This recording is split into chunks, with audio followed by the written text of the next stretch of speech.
চোখের দেখা প্রাণের কথা সে কি ভোলা যায়। কুর্চি, তোমার চিঠি হঠাৎ এই শীত সকালে একরাশ উষ্ণতা বয়ে আনলো। পাতা ঝরে যাচ্ছে সামনের শালবনে, বিভাগী হচ্ছে ভোগী, রিক্ততার দিন আসছে সামনে। এরই মধ্যে তোমার চিঠি যৌবনের দূতির মতো এলো, এক ঝাঁক টিয়ার উল্লাসে সমবেত সবুজ চিৎকারের মতো।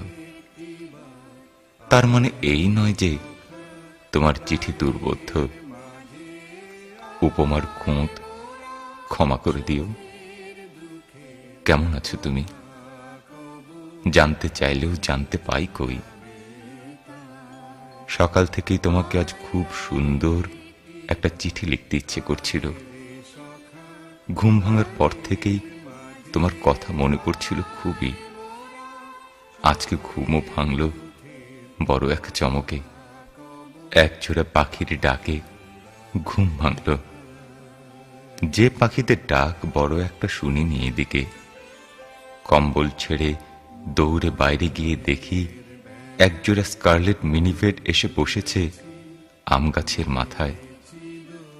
আমার ঘুম ভাঙানিয়া পাখিরা, আহা, রোজই যদি আসতো। আর তারপরে তোমার এই চিঠি। দিন আজকে ভালো যাবে আমার।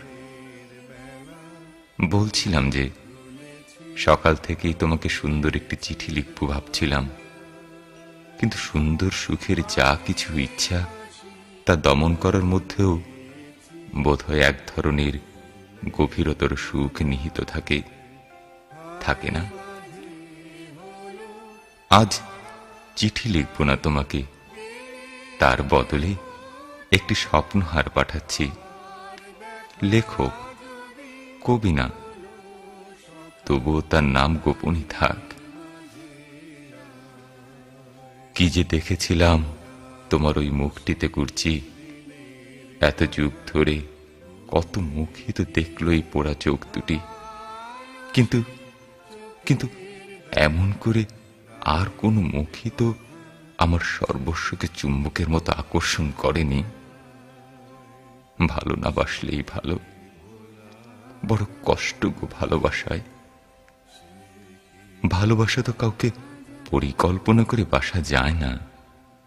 ভালোবাসা হয়ে যায়, ঘটে যায়। এই ঘটনা ঘটার অনেক আগে থেকেই মনের মধ্যে প্রেম পোকা কুড়তে থাকে। তারপর হঠাৎই এক সকালে এই দুঃখ সুখের ব্যাধি দুরারোগ্য ক্যান্সারের মতোই ধরা পড়ে। তখন আর কিছুই করার থাকে না। অমোঘ পরিণতির জন্যে অশেষ যন্ত্রণার সঙ্গে শুধু নীরব অপেক্ষা। তখন কেউ যেন কাউকে ভালো না বাসে, জীবনের সব প্রাপ্তিকে এই যে অপ্রাপ্তিতেই গড়িয়ে দেয়। তার সবকিছুই হঠাৎ মূল্যহীন হয়ে পড়ে। হুঁশ থাকলে এমন মূর্খামি কেউ কি করে বলো? সেই জন্য বোধহয় হুঁশিয়ার মানুষদের কপালে ভালোবাসা জোটে না।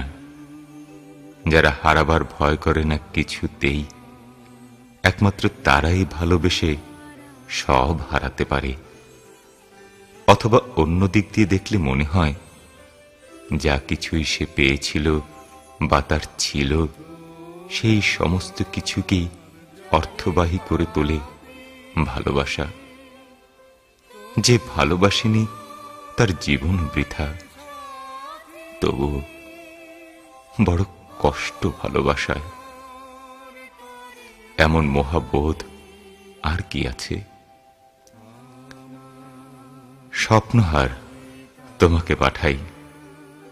নীল নদীটির নিবিড় পারে ঘুম পাওয়া রোদ চমকে চেয়ে অলস পায়ে যখন হাঁটে মাঘী মাঠের নেবাধরা শূন্যতাতে, ঠিক তখনই আমার বুকের গভীর থেকে স্বপ্নগুলো ঝাপটে ডানা অস্ফুটে কি কইতে কইতে নড়ে চড়ে।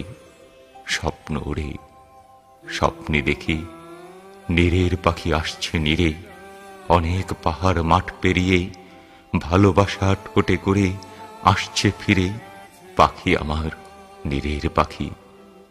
স্বপ্নগুলো খুব ভীতু হয়, আমার স্বপ্ন, সবার স্বপ্ন। তবু আমি স্বপ্ন দেখি, রূপের রাজা, গুণের গুণীন, মুঠির মাঝে মুক্ত মলিন, সব পাখিদের মুগ্ধ করা মন্ত্র নিয়ে আসবো ফিরে বারে বারে। আমার কিছু স্বপ্ন ছিল, স্বপ্ন দিয়ে মালা গাঁথি, স্বপ্নমালা। ছিপছিপে সেই মেয়ে, ছিপছিপে সে, শ্যামলা বরণ, পেঁয়াজ খুশি শাড়ি, তার স্বপন পুরে বাড়ি, আমার সঙ্গে আড়ি। স্বপ্নে দেখা নারী, পেঁয়াজ খুশি শাড়ির আঁচল, ঠোঁটের কোণে তিল, স্বপ্নমালায় গেথে গেল হরিণ চিতাচিল।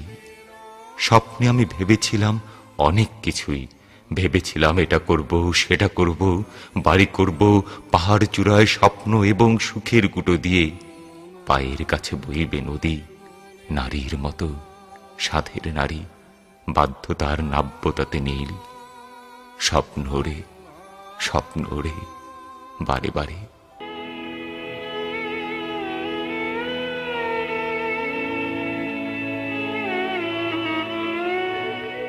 করছি, দেখি কি করতে পারি তোমার সঙ্গে বেড়াতে যাওয়ার।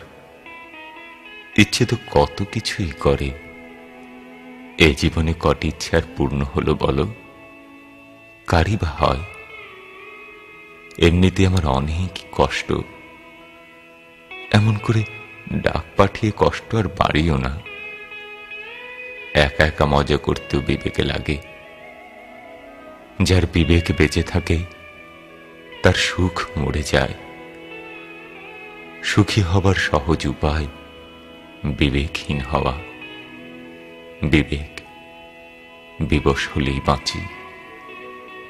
ভালো থেকো, তোমার পৃথুদা।